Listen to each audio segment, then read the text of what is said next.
वसुधारा के इस हर शनिवार को होने वाले ध्यान और सत्संग कार्यक्रम में मैं आपका बहुत बहुत स्वागत करता हूं। और आज मैं देख रहा हूं कि बहुत से लोग जुड़े हुए हैं। हीरल गुजरात से अपने पूरे क्लासरूम के सभी स्टूडेंट्स को लेकर के बैठी हैं। बहुत बहुत उनका स्वागत है। बहुत सारे स्टूडेंट उनके साथ बैठे हैं, सबको प्रणाम। और अच्छा लगा, सब लोग एक साथ ध्यान और सत्संग में डूबेंगे। और बहुत से लोग ग्रुप में भी बैठे हैं, मैं उनका स्वागत करता हूं। तो कुछ पहले प्रश्न हैं, फिर हम लोग ध्यान करेंगे। पहले प्रश्नोत्तर सत्संग। स्वामी अमित जी हैं लुधियाना से। उन्होंने पूछा है कि आचार्य जी, आजकल दुनिया बहुत रूखी सूखी सी दिखती है और मैं गुमसुम सा रहता हूं, कृपया मेरा मार्गदर्शन कीजिए। अमित जी, दुनिया तो जैसी है सो है। ये हमारे देखने का ढंग हो सकता है। आपको रूखी सूखी लगती है और किसी को आज ही आनंद होगा, उत्सव होगा उसके मन में, तो ये दुनिया बड़ी रंगीन नजर आ रही होगी, बहुत अच्छा लग रहा होगा। असल में जो बाहर का जगत है ये पर्दा है। जैसे सिनेमा देखने जाते हैं ना, तो पर्दा जो होता है सामने, व्हाइट पर्दा, उसमें तो कुछ होता नहीं, वो तो केवल पर्दा है। असली चीज होता है पीछे प्रोजेक्टर, जहां फिल्म चलती है और जहां से रोशनी आकर पर्दे में पड़ती है और पर्दे में सारा खेल दिखता है। सब लोग सिनेमा हॉल में बैठे हुए लोग पर्दा को देखते हैं और पर्दे में जो कहानी चल रही है उसके साथ इतना जुड़ जाते हैं कि हीरो को पिटाई हो रही है तो बैठे बैठे रो रहे हैं, हीरोइन कष्ट में है तो उदास हो गए हैं, हीरो खलनायक को पीट रहा है तो रीढ़ सीधी हो गई है, खुश हो गए हैं, मजा आ रहा है। कोई कोई सीटी भी बजा देता है और मार। और उन्हें ये नहीं मालूम कि ये पर्दा बिल्कुल खाली है। असली जो खेल हो रहा है वो प्रोजेक्टर में पीछे हो रहा है और वहां पहले से तय है क्या होने वाला है। पूरा फिल्म का रील बन चुका है और आपके सीटी बजाने से या आपके उदास होने से कुछ होने जाने वाला नहीं है। वो जो पर्दा है वो तो केवल रिफ्लेक्ट कर रहा है कहानी को, और उस रिफ्लेक्शन में आप खो से गए। कभी मुड़ के ऐसे प्रोजेक्टर की तरफ आप देखते नहीं कि वहां कौन है, और वहां एक मशीन चल रहा है, पहले से फिल्माया गया रील चल रहा है। ठीक ऐसे ही ये संसार है। ये जगत एक पर्दा है, सफेद पर्दा जैसा, और हमारा मन है प्रोजेक्टर। मन में हमारा जैसे चलते रहता है वैसे ही हमें संसार दिखता है। आप देखते हैं किसी का प्रेम संबंध टूट जाए तो यह संसार उसको बेरौनक लगता है, बेहुदा लगता है, और ऐसा लगता है कि एकदम दुनिया बेकार है और यहां रहने योग्य नहीं है। और कई लोग तो आत्महत्या कर लेते हैं। और उसी दिन किसी को किसी से प्यार हो गया हो पहली दफा, और इसने एप्लीकेशन भेजा हो और उसने हाँ कह दिया हो, तो उस दिन उसको जो दुनिया रंगीन नजर आती है, वो पंख लग जाते हैं, उड़ान भर रहे हैं, दुनिया उसको छोटे छोटे फूल पत्ती तितली में सुंदरता नजर आती है। क्या होगा? मन किसी के प्रेम में पड़ गया है, हृदय किसी के भाव में चला गया है, तो वही भाव सारे तरफ प्रक्षेपित हो रहा है। उस दिन चांद चांद नहीं दिखाई पड़ता, प्रेमिका का चेहरा दिखाई पड़ता है। उस दिन फूल फूल नहीं दिखाई पड़ते, उसकी मुस्कुराहट दिखाई पड़ती है। एकदम दुनिया बदल जाती है। और दुनिया कुछ नहीं बदली है, दुनिया सफेद पर्दा है। केवल वो जो हमारा मन है वो प्रोजेक्ट कर रहा है। इसीलिए इस दुनिया, एक ही दुनिया में रहने वाले बहुत से लोग दुखी हैं, कुछ लोग सुखी हैं और बहुत कम लोग आनंदित हैं। अब दुनिया एक ही है, बाहर की दुनिया एक ही है। कुछ लोग इस दुनिया को छोड़कर साधु हो गए हैं, कुछ लोग इस दुनिया के प्रेम में पड़ गए हैं, लेकिन ये दुनिया न तो किसी के प्रेम में है और न किसी के तिरस्कार में है। इसलिए हमारे सदगुरु ने जो पंक्ति लिखी है वो सुनने लायक है। कहते हैं, गौतम ने कहा भिक्षुओं सुनो, मन ही सुख दुख का मूल हो। ये जो तुम्हारा मन है यही सुख और दुख का मूल कारण है। मन ही सुख दुख का मूल अहो, जो है उसका करता न मान, जो नहीं मिला तो परेशान, मन है अशांत तो जो भी करो, आएगा दुख अनिवार्य अहो। ये जो मन है ये अशांत है, तो जो भी आप कर रहे हैं, जो भी देख रहे हैं, उससे दुख पैदा होगा, बेरौनक दिखाई पड़ेगा, रूखा सूखा दिखाई पड़ेगा। क्या करना चाहिए हमें? क्या दुनिया को बदलना चाहिए? क्या दुनिया को परिवर्तित करने के लिए जोर लगा देना चाहिए? नहीं, दुनिया को बदलने की जरूरत नहीं है। अधिकांश लोग लेकिन इसी प्रयास में लगे रहते हैं, वो दुनिया को बदल रहे हैं, वो होने वाला नहीं है। किसको बदलना चाहिए आप साफ समझ सकते हैं। ये जो भीतर हमारा मन है, ये कैसे आनंद को, सुख को पकड़ने वाला टेक्निक सीख जाए, इसके लिए इसको मन को प्रशिक्षित करना है, ट्रेनिंग देना है। उसी का नाम साधना है। जब हम कहते हैं वसुधारा में आइए, ध्यान समाधि कार्यक्रम करिए, ध्यान सीखिए, समाधि प्रोग्राम के जरिए, प्रज्ञा प्रोग्राम के जरिए मन को नए ढंग से प्रशिक्षित कीजिए, तो हम यही कह रहे हैं कि मन को एक नया टेक्निक दीजिए। मन ने पुराना टेक्निक पकड़ लिया है। मन का पुराना टेक्निक क्या है? मन का पुराना टेक्निक है नकारात्मकता को पकड़ना, निगेटिव को देखना। ये कैसे होता है? थोड़ा सा इसका विज्ञान समझ लो, बहुत मजा आएगा सुनकर और अच्छा लगेगा। जैसे ही हम पैदा होते हैं तो हमारे पास कोई मन नहीं होता। हमारे पास दो चीज होती है, एक तो हमारा शरीर है। छोटे बच्चे के पास क्या है? पालने पे पड़े हुए बच्चे के पास क्या है? देखिए, उसके पास शरीर है, और शरीर जीवित है, अर्थात जीवन है। जीवन है और शरीर है, दो ही चीज उसके पास है। अभी ना उसको कोई भाषा आती है, न उसके पास कोई मन काम करता है, न वो कोई इशारेबाजी समझता है। उसको इन सब से अभी कोई लगाव नहीं है, दुराव नहीं है। कौन माता पिता है, कौन परिजन है, कोई संबंधी है, कुछ पता नहीं चलता।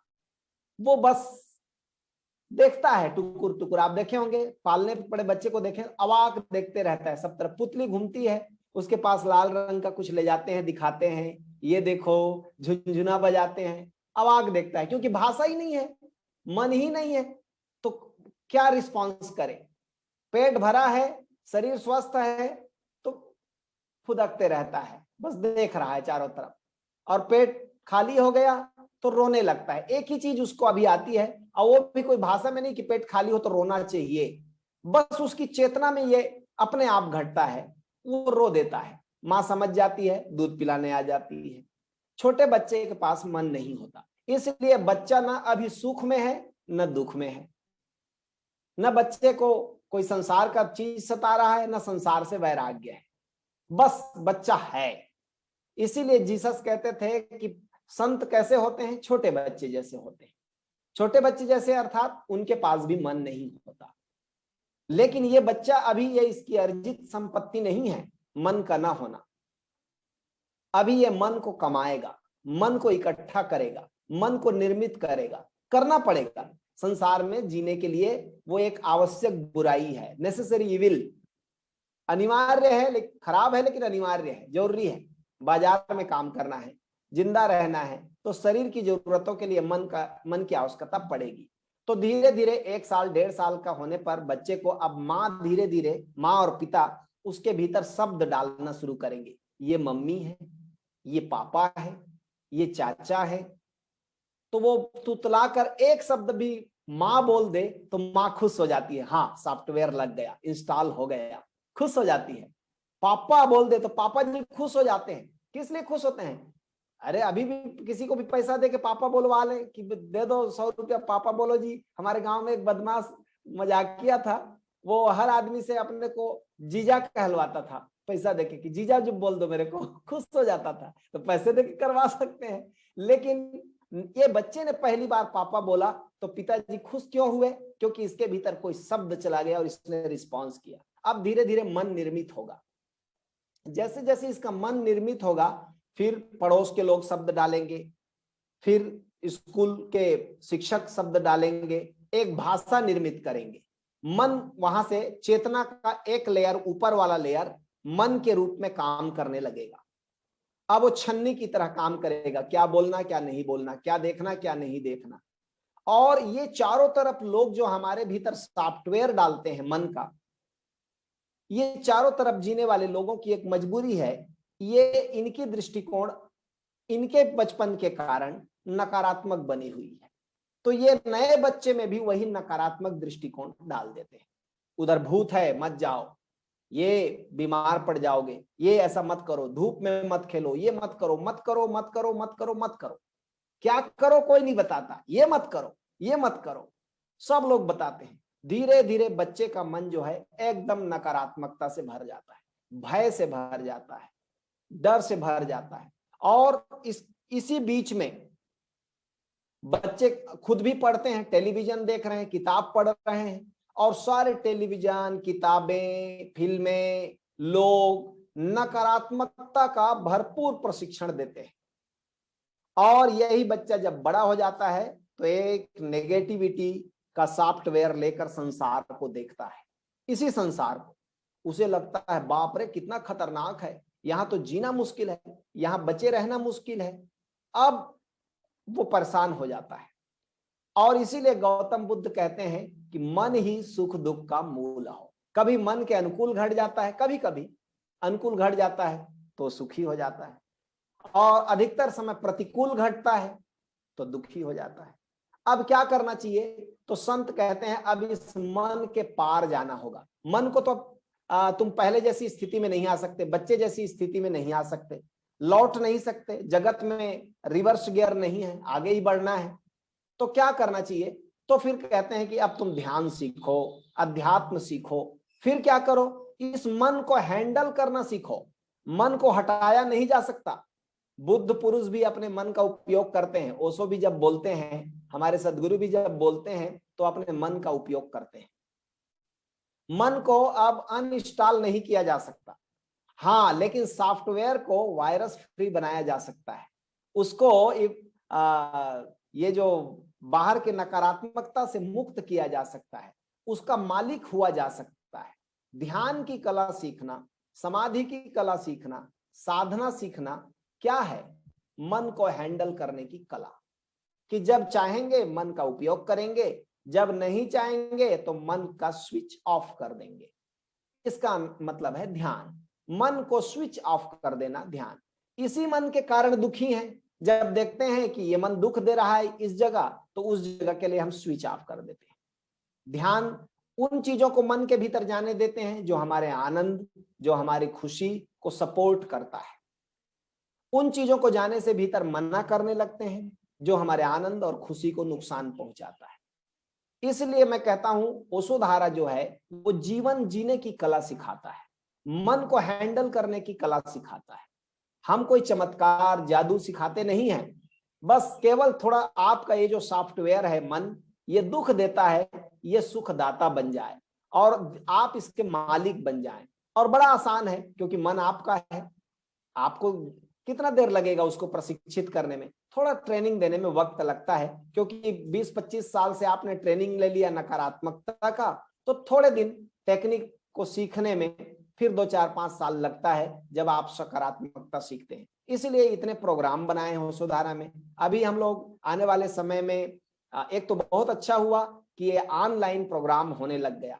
ये जो ऑनलाइन कार्यक्रम है इसमें समय और स्थान की बाधा मिट गई। हम अभी देखिए, मैं सोच भी नहीं सकता कि गुजरात में एक कक्षा में बैठ करके उनकी टीचर हीरल जी और सभी स्टूडेंट्स और सभी उनके फ्रेंड सर्कल के लोग एक साथ प्रोग्राम को लाइव देख रहे हैं। ये तो आश्रम आने से रहे, आश्रम आना मुश्किल था सभी बच्चों को, या हमारे ध्यान केंद्र में आना मुश्किल था, तो जूम ने एक चीज तो दूरी मिटा दी कि हम दूर दूर से जुड़ सकते हैं, देश विदेश से। अधिकतर साधक हमारे बाहर से भी जुड़ते हैं, विदेश से भी जुड़ते हैं, तो इसमें स्थान की बाधा नहीं रही, कितनों भी दूर हम लोग जुड़ सकते हैं। और इसी में हम लोग 9 दिन के जो कार्यक्रम कराते हैं ध्यान समाधि, उसके द्वारा आप मन को प्रशिक्षित करने की कला सीख जाते हैं। पहले ही 5 दिन में आप, अभी हमने ध्यान समाधि किया तो लोगों के फीडबैक थे कि 5 ही दिन में दुनिया बदल गई, 5 ही दिन में सब कुछ यू टर्न हो गया।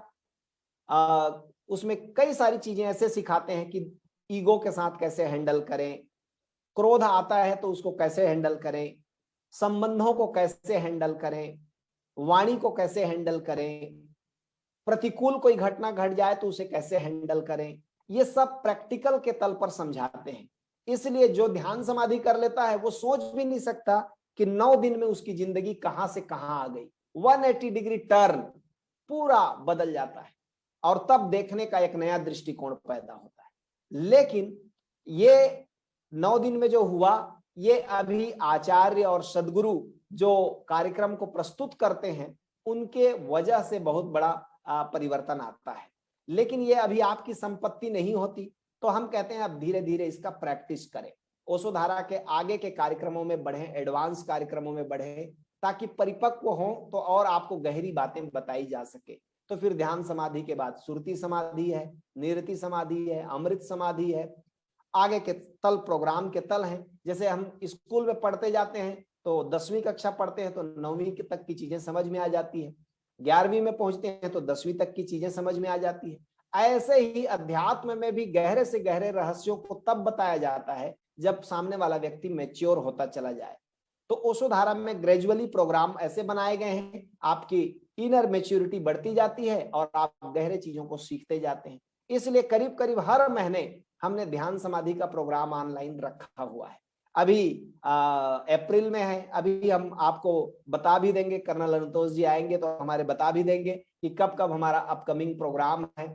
आप उसमें जुड़िए और 9 दिन में ऐसे ही आमने सामने बैठ करके जीवन जीने की कला सीखिए। लेकिन मैं अमित की बात को समझता हूं, जब आपने सीख लिया और आपने आगे के कार्यक्रम नहीं किए, घर में रोज प्रतिदिन साधना नहीं किया, प्रैक्टिस नहीं किया, तो फिर जैसे थे वैसी लौट आएंगे। क्यों? क्योंकि देखिए, एक पौधे को आप एक जगह से उखाड़ते हैं, दूसरी जगह लगाते हैं। आपको संसार से उखाड़ा और ध्यान समाधि में हमने लगा दिया। अब दूसरी जगह पौधा को लगा दिया, लेकिन आप न तो उसमें पानी डालते हैं, न उसको खाद देते हैं, न उसको सींचते हैं, न उसका बागुड़ लगाते हैं, तो वो पौधा धीरे धीरे मर जाता है। ऐसे ही आपको हमने संसार से उखाड़ के ध्यान समाधि सिखा दिया, लगा दिया। अब आपको कहा कि रोज ध्यान करना, सत्संग करना, सदगुरु के संग साथ चलना, संगम शरणम करना, वो आपने किया नहीं। तो धीरे धीरे उधर से आप उखड़ गए संसार से और इधर नया जड़ आप रोप नहीं पाए। इसी कारण आपको ये दुनिया रुखी सुखी लगती है नहीं। एक जगह से उखड़ गए हैं, दूसरी जगह जड़ नहीं जमा पाए, ये है कारण। इसलिए अध्यात्म के जगत में सदगुरु और सत्संग, ये जो संघ बनता है, बहुत से लोग एक साथ साधना कर रहे हैं, उनका परिवार संघ है। ओशो धारा में हजारों लोग साधना कर रहे हैं, एक परिवार है। जब आप संघ के साथ होते हो तो बीच में ऐसा डिप्रेशन आए, उदासी आए, तो बाकी जो लोगों की ऊर्जा है आनंद की, वो आपको पुश कर देती है, आगे बढ़ा देती है और आप आगे बढ़ जाते हैं। अकेले करते हैं तो डिप्रेशन में चले जाते हैं, क्योंकि उसको उससे बाहर निकालने वाला कोई नहीं होता। इसलिए किसी भी काल में कोई भी बुद्ध पुरुष हुआ है तो वो संघ को बड़ा मूल्य देता है। आश्रम बनाएंगे, बहुत से लोगों को एक साथ साधना कराएंगे। उस अकेले अकेले की बात नहीं है, अकेले में बड़ा कठिन है।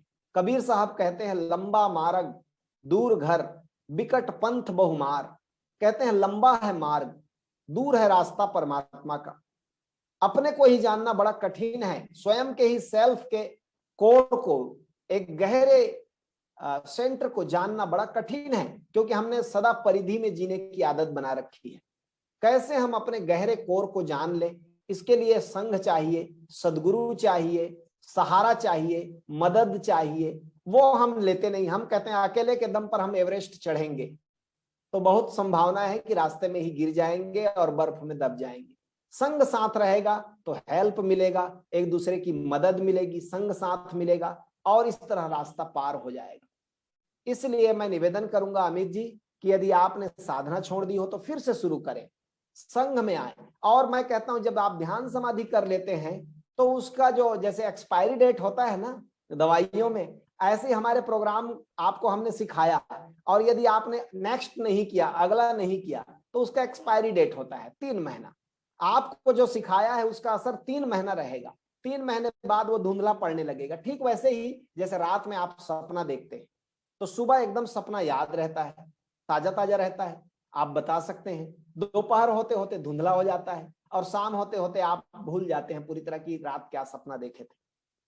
ऐसे ही आपके लिए सपना हो जाता है, ये जो आनंद, ये खुशी, ये ध्यान, ये समाधि सब सपना हो जाता है, क्योंकि संसार में आप फिर दूर निकल गए, लंबा समय गैप हो गया, आपने साधना की नहीं, सींचा नहीं। तो इसलिए संघ की जरूरत, आए और प्रोग्राम को अगले को एक ड्यू डेट में रखें। हमारे सदगुरु ने एक बढ़िया डिजाइन बनाया, वो कहते हैं पहला प्रोग्राम किया, फिर 3 महीने के भीतर भीतर दूसरा प्रोग्राम कर लो, और उसके बाद दूसरे प्रोग्राम के बाद 3 से लेकर 6 महीने के भीतर अगला प्रोग्राम कर लो। फिर तो हर 4 महीने, 5 महीने, 4 महीने, 5 महीने, 6 महीने के अंतराल में अगला प्रोग्राम करो। उससे क्या होगा, आप अपने को सपोर्ट, अपने को इस्टेब्लिश कर पाएंगे, अपने को स्थिर रख पाएंगे साधना में। कहते हैं गुरुदेव की, जो न करेगा सीना आगे, पीठ उसे खींचेगी पीछे, जो ऊपर को चढ़ न सकेगा उसको जाना होगा नीचे। यदि आप निरंतर आगे नहीं बढ़ते हैं तो ये संसार अपने आप आपको खींच लेगा। पानी को ऊपर चढ़ाना हो तो ताकत लगानी पड़ती है, और पानी को नीचे गिराना हो तो कोई ताकत की जरूरत नहीं है, अपने आप गिर जाता है। ऐसे जीवन में पतन अपने आप होता है, उत्थान के लिए बड़ी मेहनत करनी पड़ती है, बड़ा पुरुषार्थ करना पड़ता है। तो मैं चाहूंगा अमित जी, आप साधना को फिर से शुरू करें, रिपीट करें प्रोग्राम को, और संघ और सदगुरु के सहारे आगे बढ़े, तो यही दुनिया रंगीन हो जाएगी, यही दुनिया अच्छी हो जाएगी। पतंजलि कहते हैं 4 प्रकार के लोग हैं दुनिया में, इसलिए इन 4 प्रकार से 4 प्रकार के संबंध रखना, तो तुम्हारा आनंद बढ़ेगा, तो तुम्हारी खुशी बढ़ेगी। क्या क्या? पहले प्रकार के व्यक्ति है आनंदित व्यक्ति। बहुत कम लोग हैं दुनिया में, गिने चुने लोग हैं। यहां सबके चेहरों पर उदासी दिखेगी, आपको आनंदित व्यक्ति नहीं दिखेगा। कोई कोई सदगुरु हैं, वही आनंदित है। तो इसलिए पतंजलि कहते हैं आनंदित व्यक्ति से मैत्री करो, क्योंकि मित्रता तुमको बदल डालेगी। यदि तुम उसके मित्र बने तो जो उसका स्वभाव है वही धीरे धीरे तुम में संक्रमित हो जाएगा। इसलिए आनंदित व्यक्ति से मैत्री साधना करो, उससे मित्रता बना लो, और पुण्यवान के प्रति मुदिता का भाव रखो। इस संसार में कई लोग परोपकारी हैं, बहुजन हिताय बहुजन सुखाय कुछ कर रहे हैं, उनके काम में सहयोग करो, परोपकार के लिए कुछ करो। जो लोग कुछ नहीं करते वो डिप्रेशन में चले जाते हैं, परोपकार करने वाला व्यक्ति कभी डिप्रेशन में नहीं जाता। अभी महाशिवरात्रि के दिन रात जागरण हो रहा था, तो मैं टेलीविजन में थोड़ा सा देख रहा था। सदगुरु जग्गी वासुदेवन जी हैं दक्षिण भारत में, वो महाशिवरात्रि के दिन रात्रि जागरण करते हैं। तो जब उनका रात को 12 बजे कुछ बोल रहे थे, तो मैंने 1-2 वाक्य सुना। तो पहला ही वाक्य जो उन्होंने कहा मुझे अच्छा लगा। उन्होंने कहा कि जो व्यक्ति केवल ज्ञान अर्जन करेगा वो डिप्रेशन में जाएगा, और जो भक्ति करेगा उसको कभी भी डिप्रेशन नहीं पकड़ेगा। भक्त क्या होता है? भक्त क्रिएटिव होता है, कुछ करता है। भक्त दूसरों के लिए कुछ करता है, सेवा करता है, परोपकार करता है, इसलिए वो कभी डिप्रेशन में नहीं जाएगा। यही हमने ओशोधारा में भी देखा। 14 तल के समाधि प्रोग्राम है, वहां 14 तल तक करते करते बीच में संभावना बनी रहती है अमित जी जैसे कि कभी उदासी पकड़ ले, कभी दुनिया रुखी सुखी मालूम पड़े। लेकिन जैसे ही 14 तल के आगे के प्रोग्राम आप करते हैं, आपको डिप्रेशन नहीं पकड़ सकता, क्योंकि वो भक्ति के कार्यक्रम है, सेवा के कार्यक्रम है, वहां से डिप्रेशन खत्म हो जाता है। तो पतंजलि कहते हैं पुण्यवान के प्रति मुदिता का भाव रखें। और संसार में बहुत से लोग दुखी हैं, तनावग्रस्त हैं, उनसे न तो मित्रता करनी है न उनको सपोर्ट करना है। तो उनसे क्या करना है? उनके प्रति करुणा का भाव रखना है। करुणा का भाव का मतलब है उनको उस दुख से बाहर निकालने का उपाय करना है। जैसे हमारे बहुत से मित्र ओशोधारा के करते हैं, देखते हैं उनके आसपास कोई दुखी है तो कहते हैं चलो चलो ध्यान समाधि कर लो। उसके दुख में बैठ के रोने नहीं लगते, क्योंकि रोने लगेंगे तो खुद दुखी हो जाएंगे। इसलिए कहते हैं मैं आनंदित हूं, चलो तुमको भी आनंदित होने का उपाय बता देता हूं, आप प्रोग्राम कर लो, अच्छा होगा, आप आनंद में आ जाओगे। दुखी व्यक्ति के प्रति करुणा का भाव। करुणा कहती है दुख से बाहर निकालने का कुछ प्रयास करो, उसके संग बैठकर आंसू मत बहाओ, उसको बाहर निकालो, उसको सपोर्ट मत करो, वहां से खींच कर उस गड्ढे से बाहर निकालो। तो दुखी व्यक्ति के प्रति करुणा का भाव। और चौथा व्यक्ति बहुत बड़ी संख्या है, पापी जिनको कहते हैं पतंजलि। आज के डेट में हम कहेंगे गुंडे, बदमाश, आतंकी, नकारात्मक लोग, बदमाश लोग, सड़ियल पॉलिटिक्स करने वाले लोग, इनके प्रति इग्नोर, उपेक्षा का भाव। ये 4 तरह के लोग हैं। आनंदित व्यक्ति से मैत्री, पुण्यवान के प्रति मुदिता, मुदिता मतलब प्रसन्नता का भाव, सपोर्टिंग भाव, दुखी व्यक्ति के प्रति करुणा और पापी के प्रति उपेक्षा, इग्नोर। ये 4 भाव करने से व्यक्ति आनंदित होता है, मन शांत होता है, संतुष्ट होता है, तृप्त होता है। इसलिए अमित जी मैं कहूंगा फिर से शुरू करें, जहां कहीं रुके हैं वहां रुकना नहीं है, वहां से आगे बढ़ना है। तो पहले प्रश्न को मैं यहीं पर विराम देता हूं। धन्यवाद अमित जी। और एक अभी अमृत समाधि कार्यक्रम चल रहा है, तो मुकेश कलाथिया जी ने पूछा है कि स्वामी जी, अमृत समाधि के मॉर्निंग सेशन के बाद मेरे आज्ञा चक्र में पूरा दिन भारीपन रहा और इवनिंग के सेशन से पहले स्नान करने के बाद थोड़ा कम हुआ और इवनिंग सेशन खत्म होने के बाद अभी एकदम रिलैक्स है, तो कृपा करके मार्गदर्शन कीजिए। अमृत समाधि प्रोग्राम वसुधारा के 4थे तल का कार्यक्रम है। पहले तल के कार्यक्रम में हम ओंकार को जानते हैं, ध्यान समाधि में नाद का परिचय होता है। दूसरे तल के कार्यक्रम में नाद की साधना होती है, नाद के प्रेम में पड़ते हैं।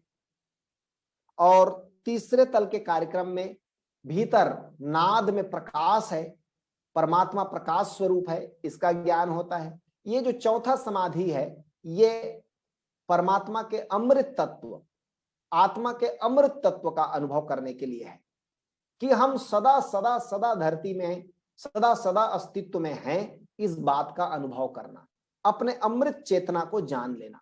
क्योंकि जो जो मृत है वो आप नहीं है। क्या क्या अमृत है? संसार ऐसा है, एक दिन नहीं रह जाएगा।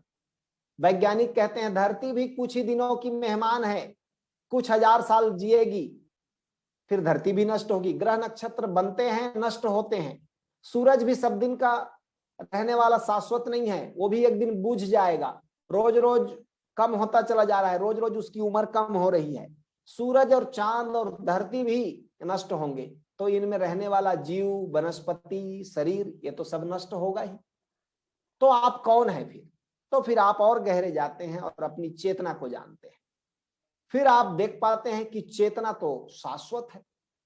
जब कुछ नहीं था तब भी चेतना थी, ग्रह नक्षत्र तारे नहीं थे तब भी चेतना थी, ये एक दिन नहीं हो जाएंगे तब भी चेतना रहेगी। उस चैतन्यता को, शाश्वतता को जब आप जानते हैं, अमृत का अनुभव है। इस अमृत का अनुभव कराने के लिए हम कुछ विधि का प्रयोग कराते हैं अमृत समाधि में। उसमें से एक विधि है आज्ञा चक्र की विधि, कि आपको ऐसी ध्यान की विधियां कराई जाती हैं जिसमें आपकी सारी ऊर्जा सिमट कर आज्ञा चक्र पर, थर्ड आई पर आ जाए। क्योंकि यह एक द्वार है, परलोक का द्वार है। इसके नीचे जितने चक्र हैं हमारे, उनसे संसार दिखता है। जब आप हृदय चक्र में होते हैं तो आपको संसार सुंदर लगेगा, अच्छा लगेगा। आप विशुद्धि चक्र में हैं तो आपको संसार बड़ा मित्रतापूर्ण मालूम पड़ेगा, अपने जैसा लगेगा, अपनापा लगेगा। लेकिन न तो आत्मा का बोध होगा, न परमात्मा का बोध होगा। लेकिन जैसे ही आपकी ऊर्जा आज्ञा चक्र में जाएगी तो आपको उस लोक का अनुभव कुछ कुछ होने लगेगा। परलोक जिसको हम कहते हैं, या कहें ये इंद्रियों से परे का लोक। अब इंद्रियां नहीं देखती, आंख नहीं देखती, कान नहीं सुनता, कान को सुनने की क्षमता नहीं है, आंख में देखने की क्षमता नहीं है, सीधे आज्ञा चक्र से आपकी चेतना देखती और सुनती है। तो वो दिखाई पड़ता है जो इन आंखों से नहीं दिखता, जो इन कानों से नहीं सुनाई पड़ता। फिर तो अनाहत नाद सुनाई पड़ता है, फिर तो आलोक दिखाई पड़ता है, फिर तो उसका वर्णन बड़ा कठिन है कि वो वहां क्या होता है। वहां टुकड़े टुकड़े में वर्णन नहीं कर सकते, क्योंकि आज्ञा चक्र जब देखती है तो समग्र को एक साथ देखती है। वहां सुनना और देखना अलग नहीं होता, वहां नाद और प्रकाश अलग अलग नहीं होता, वहां नाद ही प्रकाशित होता है और प्रकाश ही निनादित होता है। वो आज्ञा चक्र का अनुभव है। तो इसलिए जब हम अमृत समाधि में आपको आज्ञा चक्र की साधना करा रहे हैं, नेचुरली आपने कभी किया नहीं है तो वहां भारी लगेगा, सिर दर्द करने लगेगा, सिर में भारीपन लगेगा। लेकिन ये पासिंग फेसेस है। जैसे जैसे आज्ञा चक्र एक्टिवेट होगा, कैसे पता चलेगा कि मेरा आज्ञा चक्र एक्टिवेट हो रहा है? जब भी आप आंख बंद करेंगे और आज्ञा चक्र पर ध्यान करेंगे तो वहां सेंसेशन होने लगेगा, वहां स्पंदन होने लगेगा। जैसे जैसे यहाँ स्पंदन होने लगे उस समय समझ लीजिए वहां पर ऊर्जा काम कर रही है, उस दरवाजे को तोड़ रही है, खोल रही है। तो इसलिए ध्यानी आप देखे होंगे, ज्यादातर ध्यान करने वाले लोग आंख बंद करके उस आज्ञा चक्र को देखते रहते हैं।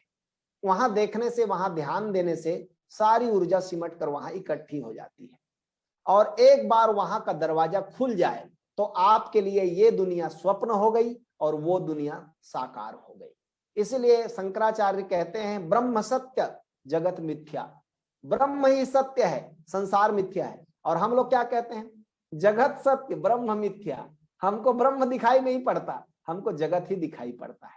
ठीक भी है, क्योंकि हम नीचे के चक्रों से देख रहे हैं, हम इंद्रियों से देख रहे हैं। इंद्रियों से देखेंगे तो जगत ही दिखाई पड़ेगा। अतीन्द्रिय अनुभव शुरू होता है आज्ञा चक्र से, वहां से फिर जगत दिखाई नहीं पड़ता, वहां से परलोक दिखाई पड़ता है, वहां से निराकार चैतन्यता दिखाई पड़ती है। और ये कहना ठीक नहीं कि दिखाई पड़ती है, वहां देखने वाला और दिखाई पड़ने वाला एक होता है। इसलिए उस लोक के बाद वर्णन संभव नहीं है, उसको शब्दों में नहीं किया जा सकता, वर्णन नहीं किया जा सकता, क्योंकि शब्दातीत है।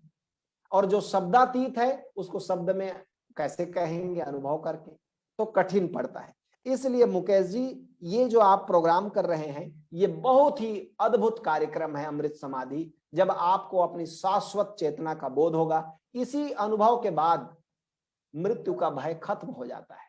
फिर आदमी जीता है शरीर में खेल की तरह, लीला की तरह।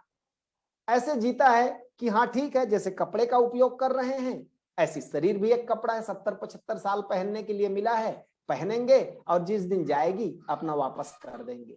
कबीर साहब कहते हैं, दास कबीर जतनते ओढ़ी, ज्यों की त्यों धर दीनी चदरिया, राम नाम से भीनी चदरिया। हमको ये चादर मिली थी, हमने कोई दाग नहीं लगाया, ज्यों का त्यों चादर लौटा दिया। ये शरीर तो प्रकृति का हिस्सा है, ये तो जगत के खाने पीने भोजन पानी इससे बना है, ये यहीं रह जाएगा। लेकिन आप जान लेते हैं कि न तो आप शरीर हैं, न आप मन हैं, और इन सब के भीतर आप हैं, रहने वाले हैं। आप एक काम जरूर करिएगा मुकेश जी, परम गुरु ओशो के कृष्ण स्मृति पर जो प्रवचन है 15 नंबर का प्रवचन, वो जरूर सुनिएगा।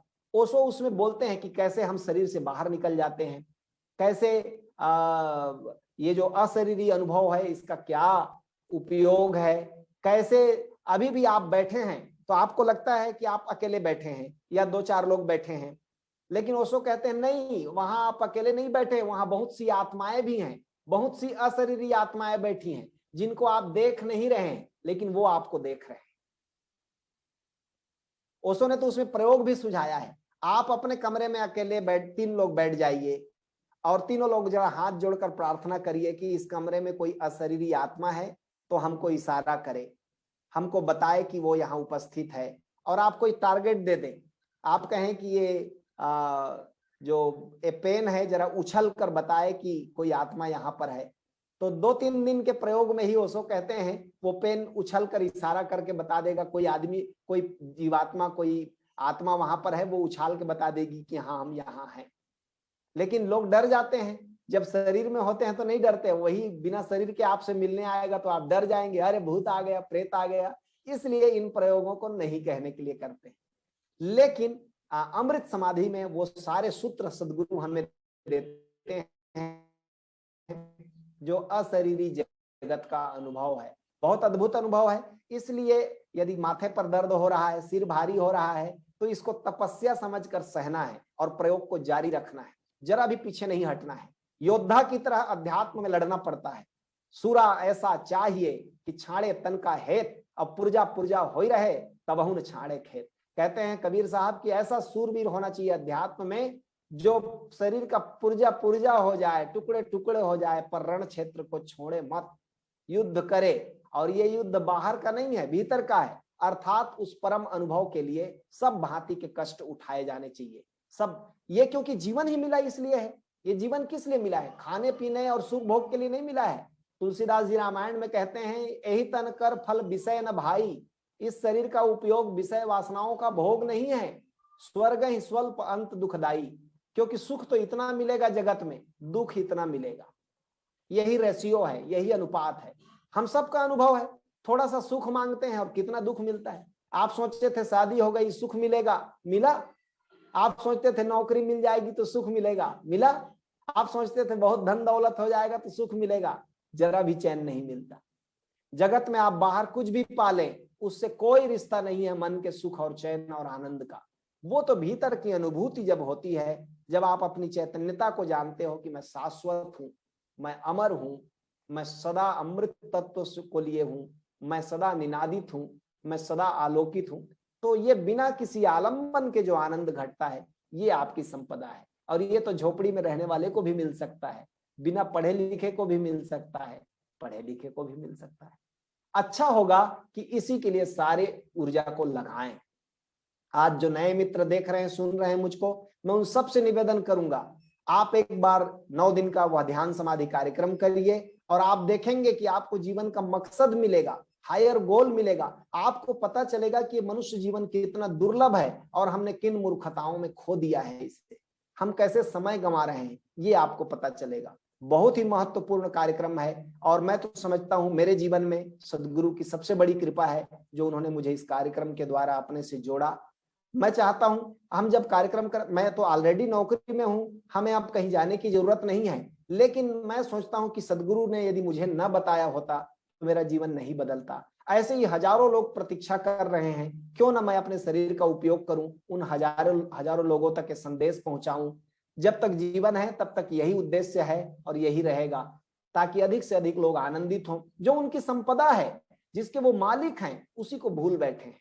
यही सारे संतों का उद्देश्य है, यही सारे सदगुरुओं का उद्देश्य है कि हम अपना मालिक स्वयं हैं। हम दुखी होने के लिए पैदा नहीं हुए हैं, ये दुख हमने केवल सीख लिया है, हम जिस दिन चाहें उसको छोड़ सकते हैं। हाँ, थोड़ा सा बोध की जरूरत है, थोड़ा सा समझ की जरूरत है, और वो इन प्रोग्राम के जरिए हम आपको बताते हैं, प्रैक्टिकली अनुभव कराते हैं। इसलिए आप पाएंगे कि एक बहुमूल्य जीवन आपकी प्रतीक्षा कर रहा है। एक छोटा सा सवाल और है, 2 मिनट में उसको हल करते हैं, फिर आगे ध्यान करेंगे हम लोग। कह रहे हैं शेखर वत्स जी, स्वामी जी मुझे बचपन से पूरे समय नाद सुनाई पड़ता रहता है, पर यह कभी मुझे रुचिकर नहीं लगा। इसके नाद होने के ज्ञान के बाद भी कोई ज्यादा आकर्षण नहीं हुआ, क्या मेरी संवेदनाओं में कमी है? नहीं, संवेदनाओं में कमी नहीं है, समझ में कमी है। नाद से प्रेम कैसे होगा?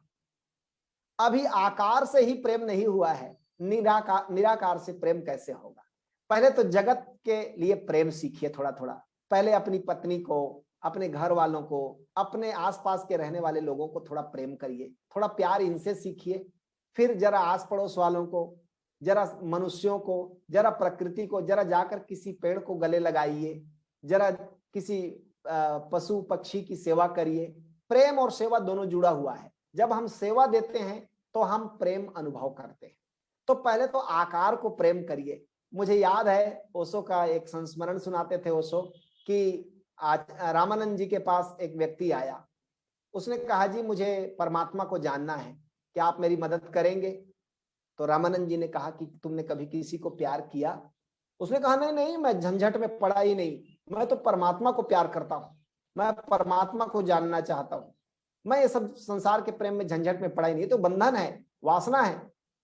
रामानंद ने कहा अच्छा छोड़ो मनुष्य को, कभी किसी पशु पक्षी से, पेड़ पौधे से प्यार हुआ? उन्होंने कहा आप प्यार की बात क्यों उठाते हैं, ये बेकार की बात है, मैं इस झंझट में ही नहीं पड़ना चाहता। तो रामानंद ने कहा मैं तुम्हारे लिए बड़ा चिंतित हूं, तुम इस जन्म में कोई आत्मा परमात्मा को अनुभव नहीं कर पाओगे। तुम्हारे पास बीज ही नहीं है, वृक्ष कहां से पैदा होगा? तुमने प्रेम का क ख ग नहीं सीखा, तुम प्रेम के उथले उथले तालाब में नहीं तैरे हो, तुम परमात्मा के महासागर में कैसे तैरोगे? प्रेम ही नहीं जाना है। तो मैं शेखर वत्स जी से कहूंगा पहले उथले उथले तैरिए, पहले अपने लोगों से प्यार करिए, अपने पत्नी, बच्चे, माता पिता, सगे संबंधी, पेड़ पौधे, पशु पक्षी, वनस्पति, इनसे जरा प्यार करिए। फिर धीरे धीरे निराकार से भी प्यार होगा। जब हर आकार से प्यार होगा तो फिर यह भी दिखाई पड़ेगा हर आकार के भीतर वही निराकार है, और नाद तो परम निराकार है। उससे प्यार होने के लिए थोड़ा समय चाहिए। संवेदना में कमी नहीं है, लेकिन संवेदना का प्रशिक्षण शुरू नहीं हुआ है। संवेदना को संसार से शुरू करिए।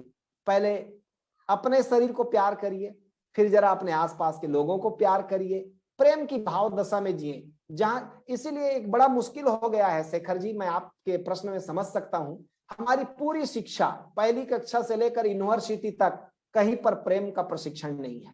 सारी शिक्षा महत्वाकांक्षा की शिक्षा है, कैसे नौकरी पालो, कैसे पैसे कमा लो, कैसे किसी का गला दबाकर सफलता पालो। कोई प्रेम नहीं सिखाता, किसी कोर्स में किसी सिलेबस में प्रेम नहीं है। और प्रेम शब्द हमारे लिए निंदित हो गया। अब प्रेम मतलब हम समझते हैं काम वासना। क्या आप एक छोटे बच्चे को अपना प्यार करते हैं, क्या उसमें काम वासना है? क्या दो छोटे छोटे बच्चे आपस में एक दूसरे के साथ खेल रहे हैं तो क्या वहां काम वासना है?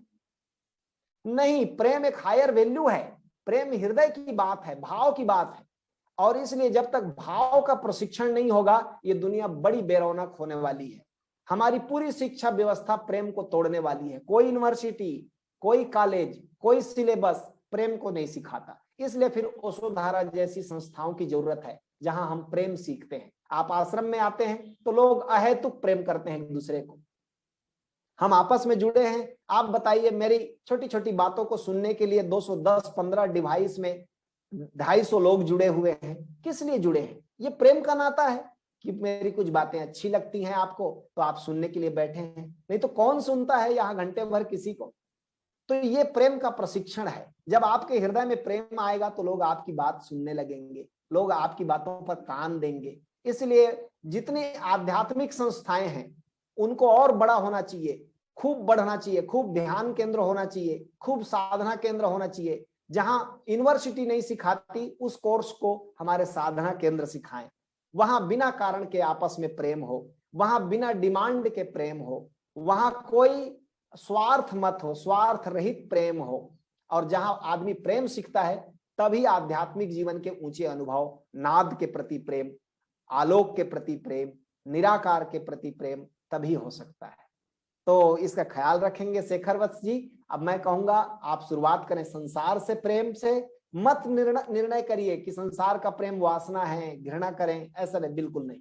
संसार के प्रेम से शुरू करें और धीरे धीरे आकार से आप निराकार में छलांग लगाएंगे। ओशोधारा का मंच आपके लिए उपलब्ध है, अपने कार्यक्रम को आगे बढ़ाएंगे। तो आपके प्रश्नोत्तर के द्वारा मैंने कुछ कहने की चेष्टा की है। आशा करता हूं कि आपको इसमें से कुछ बोध मिलेगा। और सबसे अच्छा है जब हम ध्यान करते हैं तो हमारी प्रज्ञा बढ़ती है।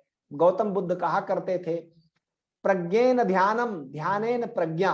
कहते हैं ध्यान करने से प्रज्ञा बढ़ती है और प्रज्ञावान व्यक्ति ध्यान करता है। ध्यानेन प्रज्ञेन निर्वाणम भवति। ध्यान से और प्रज्ञा से निर्वाण घटित होता है। इसलिए चलिए ध्यान करते हैं